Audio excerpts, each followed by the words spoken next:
The instrument is used for the measuring evaporation is a atmometer. The instrument used for measuring evaporation is atmometer. पढ़ते हैं इसके बारे में. Atmometer is a device that is used to measure the rate of water evaporation. It is also known as evaporometer. Rotometer is used to measuring the discharge, but the current meter is used to measure velocity in open gel and flow. कुछ instruments हैं और उनके use हैं. Instruments और use की बात करते हैं.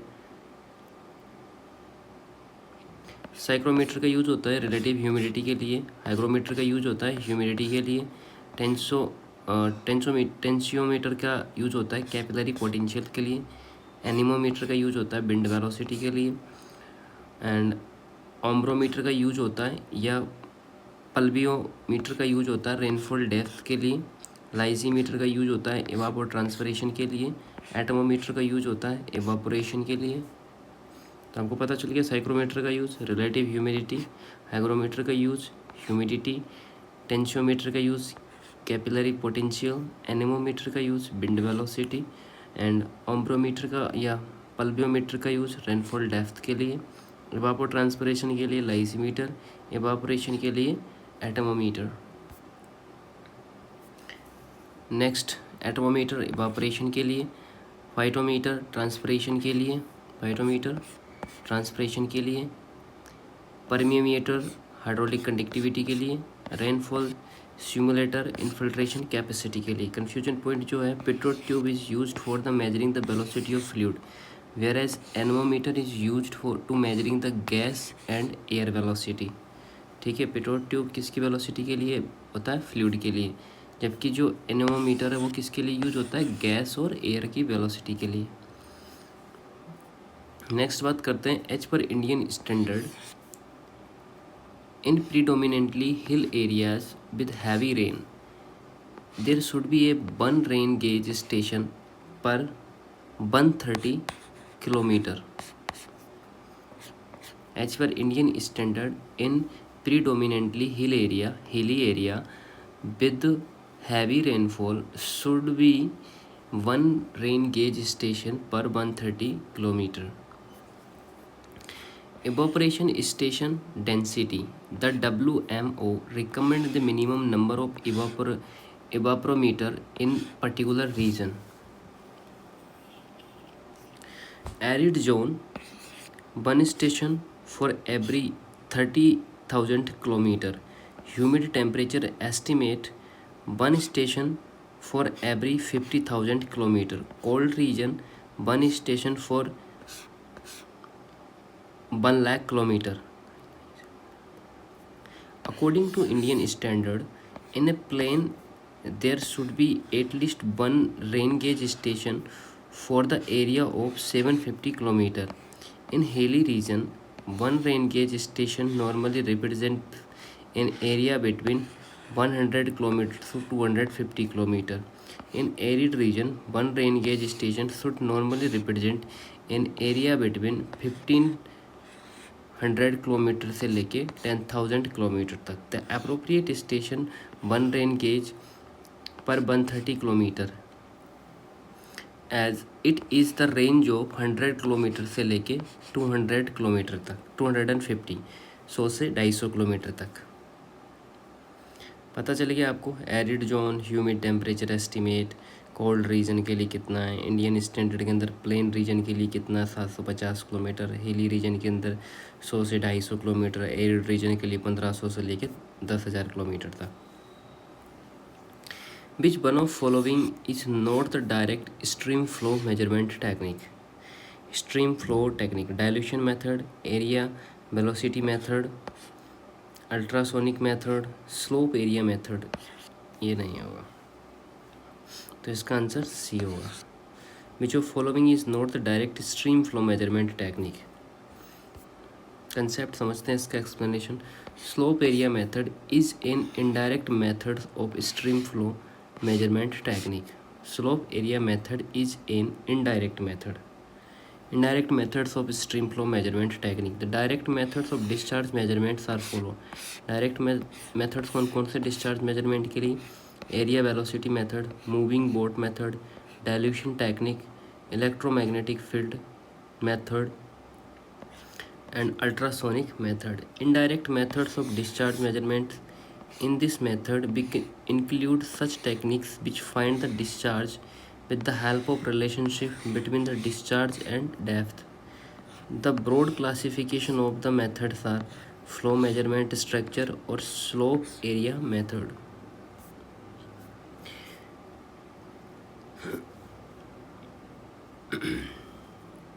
Now we will talk about the slope area method. In this method, we find the discharge with the help of Manning equation. This equation is used to relate the depth at either end of river reach to the following discharge in that reach. In this way, by knowing the depth, we find out the discharge.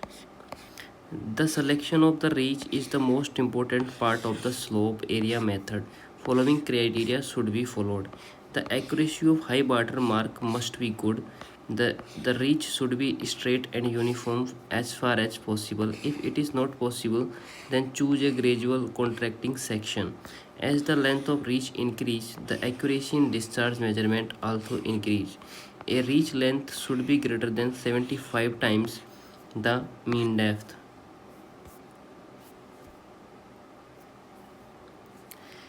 A plot between rainfall intensity versus time is called hyetograph. Hyetograph is a graph between rainfall intensity and time. Rainfall intensity progressively increases until it reaches a maximum and the gradual decreases. Important points. Dead curve. The aerial characteristics of an rainstorms are represented by the depth area dilution curves. Once the sufficient records for the region are collected, the basis or raw data can be analyzed and proceed to produce useful information in the form of curve or statistical values for the use in planning of water resource and development project. Many hydrologic problems required an analysis of the time as well as areal distributions of storm rainfall. The depth area duration DAD analysis of the storm is done to determine the maximum amount of rainfall within various duration over area of various size. Mass curve method is a graphical representation between accumulated rainfall versus time. A mass curve of inflow can be prepared from the flow hydrograph of a stream for a large number of consecutive previous year. Double mass curve. It is used to check consistency of rainfall for a particular area. The current mass curve is plotted and compared with the previous data to check variation over a single curve. Next, Horton infiltration capacity is given by F is equals to Fc plus F naught minus Fc की e की power minus kt. That is the Horton infiltration capacity. इसके बारे में समझते हैं. Infiltration is the process in which water enter to the soil and the rate at which water entering into the soil is known as infiltration use. Under the ponding condition, infiltration rate decrease exponential. It can be represented by the Horton equation. According to the Horton equation, this is the Horton equation. F is equals to Fc plus F naught minus Fc into e की power minus kt. Fp is the infiltration capacity of any time t from start to rainfall. F naught is the initial infiltration capacity t is equals to 0. Fc is ultimate infiltration capacity occurring t बराबर Tc. Horton decay coefficient. The equation is applicable only when the rainfall intensity is greater than or equal to Fp.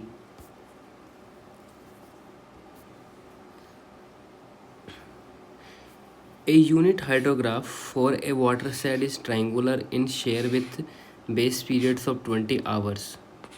The area of the watershed is 500 hectare. What is the peak discharge in meter cube?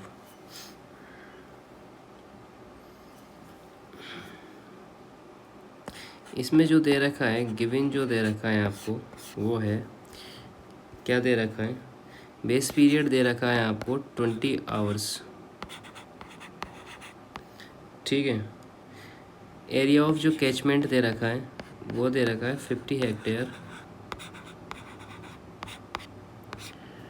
उसके बाद में जो peak discharge दे रखा है इसको लिख सकते हैं अपन 50 इंटू 10⁴ मीटर स्क्वायर। उसके बाद में आता है, अब निकालना अपन को एरिया ऑफ कैचमेंट, तो कैसे निकालेंगे, तो ये हो जाएगा 1/2 into QP into base period is equals to area of catchment into 1 centimetre of rainfall. तो यहाँ वैल्यू पुट करेंगे 1/2 into QP into 20, base period दे रखा है 500, एरिया ऑफ कैचमेंट दे रखा है into 10⁴ metre square into 1 centimetre of rainfall. तो QP बराबर हमारे पास आ जाएगा 10 कट के 50,000 sorry metre cube per hours. ये पीक डिस्चार्ज हो जाएगा इसका 5K। समझते हैं इसका एक्सप्लेनेशन आगे। Unit hydrograph is a hydrograph that result from 1 centimetre of rainfall excess depth we know. Rainfall excess बराबर क्या होता है, volume of direct run of divide by catchment area, the area under triangle the volume direct the run off, ठीक है। तो ये Q peak होता है इसके अंदर, ये एरिया अंडर ट्राइंगल के अंदर, ये डिस्चार्ज होता है मीटर क्यूब पर सेकंड में, और ये बेस पीरियड्स होता है, ठीक है। तो एरिया अंडर डिस्चार्ज ट्रायंगुलर में क्या होगा, 1/2 QP इंटू बेस पीरियड, ये बेस पीरियड। अब बात करते हैं volume of direct run off को, area of catchment into 1 centimetre of run off. ये QP जो है ये पीक डिस्चार्ज यूनिट हाइड्रोग्राफ है। नेक्स्ट क्वेश्चन पे चलते हैं। Ongoing storage effect, ongoing to the storage effect।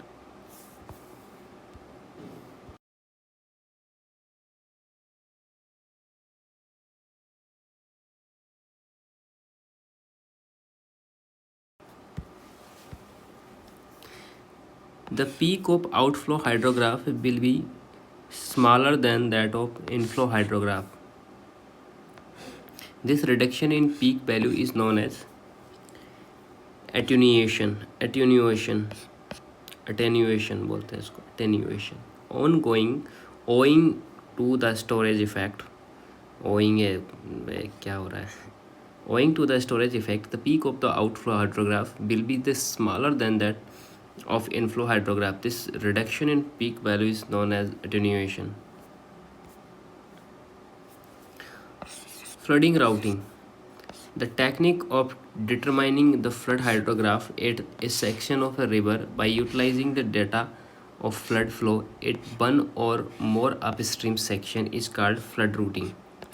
There are basically two types of flood routing method, that is reservoir routing and channel routing. इसके बाद में आता है attenuation। The following figure show the results of reservoir routing says। ये हो गया inflow, that is a peak attenuation। ये हो गया दूसरा outflow, lag time to peak, inflow discharge हो गया। तो owing to the storage effect the peak of outflow hydrograph will be smaller than that of inflow hydrograph, ठीक है। तो hydrograph will be smaller than that of an inflow hydrograph। The reduction in the peak value, that is called attenuation। Lag क्या होता है, lag को समझते हैं। The peak of outflow occur after the peak of inflow, the time difference between the two peak is known as lag. Total volume in storage can be considered under two categories. पहला आता prism storage, दूसरा आता veg storage. Prism storage में क्या होता है, it is the volume that would exist if the uniform flow occur at the down stream depth. It is the volume that would exist if the uniform flow occurred at the downstream depth. It is the vase-like volume formed between the actual water surface profile and top surface of the prism storage. ये चीज़ होती है, ये inflow होता है इसके अंदर, ये इसमें से आउटफ्लो होता है. ठीक है, ये वेज ऑफ स्टोरेज होता है जो नीचे दिखा रखा है इसमें. ये that is prism storage, that is the outflow. The linear reservoir are whose the reservoir in which storage is functions of the outflow. Next चलते हैं. The maximum average depth due to one day storm over a area of 100 km is 100 mm. Depth area duration DAD curve indicate that for the same area of 100 km, the maximum average depth of 3-hour storm will be. कितना होगा?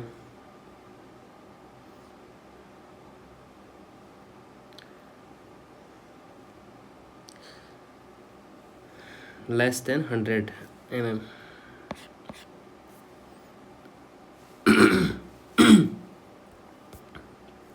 समझते हैं. Depth area duration relationship DAD. A rain gauge station gives the point rainfall which does not actually represent the rainfall in that area. To find how much rainfall will occur in an area by converting the point rainfall data to aerial rainfall data, the depth area duration curve is used. A depth area duration curve expressed graphically the relation between the progressively decreasing average depth of rainfall over the progressively increased area from the center of the storm outward to the edge for a given duration of rainfall. The depth area curve for a particular storm can be calculated with the help of the equation, that is P naught is equals to P bar P naught e की power minus k की power a n. That is 6 storm, that is the area, that is average rainfall 3-hour storm or 2-hour storm. तो ये less than 100 mm. Weibull formula is कौन सा इनमें से Weibull formula? Weibull formula होता है P is equals to m upon n plus 1. That is Weibull formula. समझ लेते हैं इसके बारे में. Hydrologic process such as flood are very complicated process and depends on the characteristics of the catchment, rainfall and etc. This make the estimation of flood peak a very complex process. The statistical methods of frequency analysis is one such method. For calculating the return periods from the Weibull formula, the data is required to be ranked with the highest ordinate having the least rank. For Weibull formula, the value of the annual maximum flood from given catchment area for a large number of successive years are arranged in decreasing order of magnitude and probability p, each event being equaled or exceeded by the given y. p बराबर m की power n plus n. n is the number of observation and m is the rank of value. The recurrence interval 1 by p reoccurrence is equals to n plus 1 divided by m. Next चलते हैं. Echo sounder is used to measure the depth of the river. Echo sounder. Echo sounding is the types of sonar used to determine the depth of water by transmitting the acoustic wave into water. The time interval between emissions and returns of the pulse is recorded, which is used to determine the depth of water along with the speed of sound in water at the time. This information is then typically used for the navigation purpose or in order to obtain depth of charting purpose. Echo sounding can also refer to the hydroacoustics. Echo sounders defined as the active sound in water used to the study phase. Hydroacoustic assessment have traditionally employed mobile survey from the boat to evaluate fish biomass and spatial distributions. Conversely, fixed location techniques used to stationary transducer to monitoring passing fish. Other important points. Current meter is used to measure the velocity of the water in river. Next, if 4-hour storm had 4 cm rainfall and resulting direct runoff is 2 cm. If phi index remain at the same value, the runoff due to 10 cm of rainfall in 8 hours in the catchment area will be. तो यहाँ आपको दे रखा है first set में t बराबर 4 hours,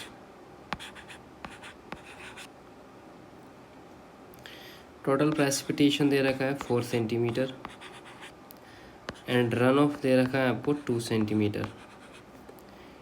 ठीक है, दूसरे सेट में आपको दे रखा है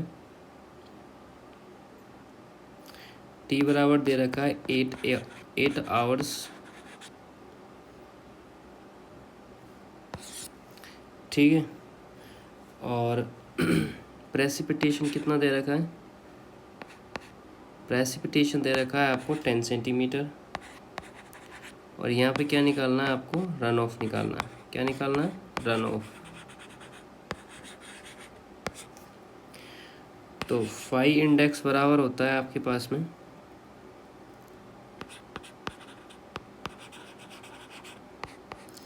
फाई इंडेक्स बराबर होता है पी टोटल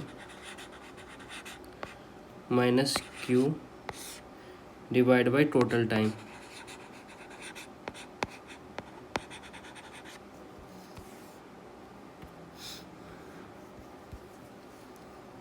ठीक है,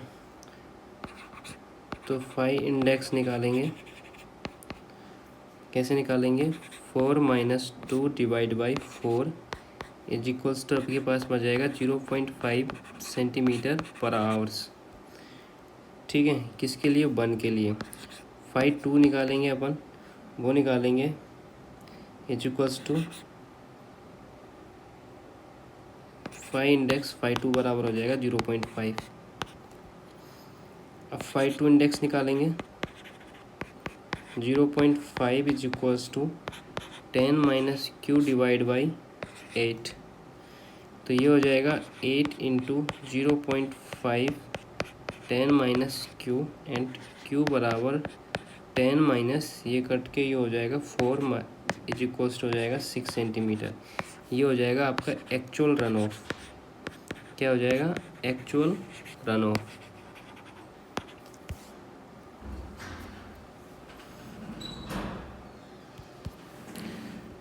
नेक्स्ट चलते हैं, ये कंसेप्ट दे रखा है इसका। Phi index is the rate of infiltration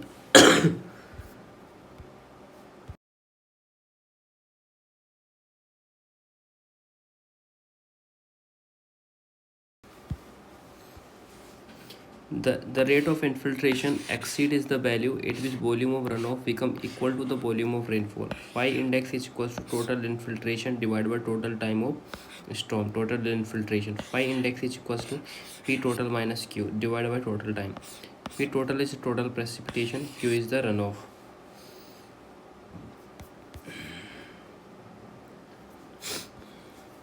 Which of following characteristics of the rainstorm can completely describe the rainfall at a place? Intensity of rain, yes. Duration of the rain, yes. Hydrograph of the rain, yes. Frequency of the rain, that is good. The following characteristics of rainstorm can completely describe the rainfall at a place. इसमें ABCD आएगा। Intensity of rain के बारे में समझे, it is the measure of the amount of rain that fall over a time. It is usually expressed in mm per hours और centimetre per hours. Duration of rain की बात समझे तो period of time during which continuous rain is observed at a given point और within a given area.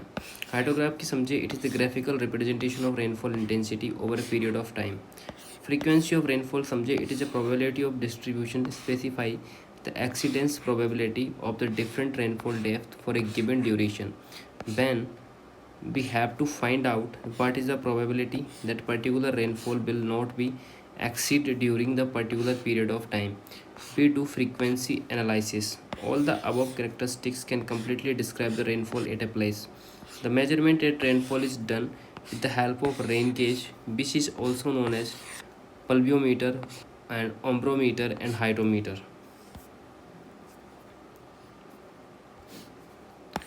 For catchment area is 120 km. The equilibrium discharge in meter cube. An S curve obtained by the summations of the 6 hours of the unit graph is कितना होगा देख लेते हैं. ए दे रखा है आपको यहाँ पे 120 किलोमीटर, टी दे रखा है 6 आवर्स, ठीक है, एंड क्यू बराबर हो जाएगा आपके 2.78 इंटू ए की पावर टी. तो 2.78 इंटू 120 डिवाइड बाई 6, तो ये हो जाएगा 55.6 metre cube per second. Q बराबर 55.6 इंटू 3600, तो ये आएगा आपके पास में 0.2 इंटू 10 की power 6 metre cube per hours.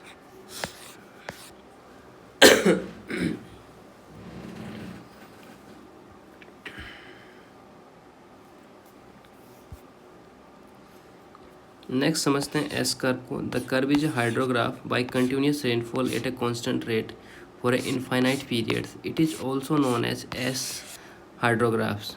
The equilibrium discharge from the S curve is Q is equals to 2.78 into A की power T divide by metre cube per second. A is the area of catchment, T is the duration of storms. ये दे रखा है calculation solve करके, इसके पास ये value आ गई थी. Question क्या था ये दोबारा पढ़ते हैं इसको.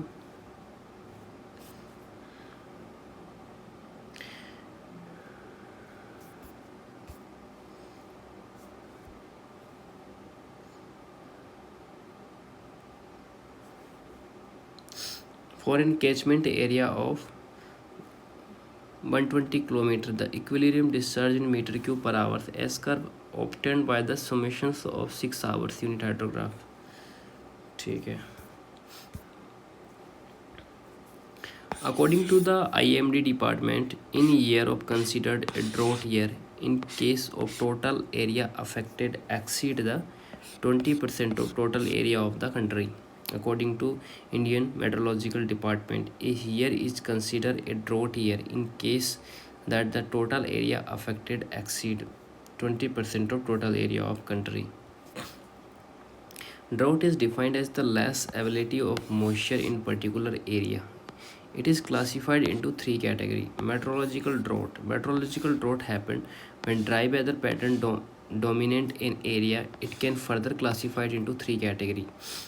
The RD is less than 25%, that is drought, and the RD between the 25 to 50, this is modern drought, and greater than 50, that is the severe drought. Hydrological drought की बात समझे. Hydrological drought occur when the low water supply become evident, especially in streams, reservoirs and groundwater level, usually after many months of the meteorological droughts. Next आता है agriculture drought. Agriculture drought happen when the crop become affected. A particular year is called drought area if the area affected is more than 20% of the total area. If an area drought occur with the probability of the 0.20 से लेके 0.40, then that it is called drought prone area. If the probability is greater than 0.40, then area is called chronically droughted prone area.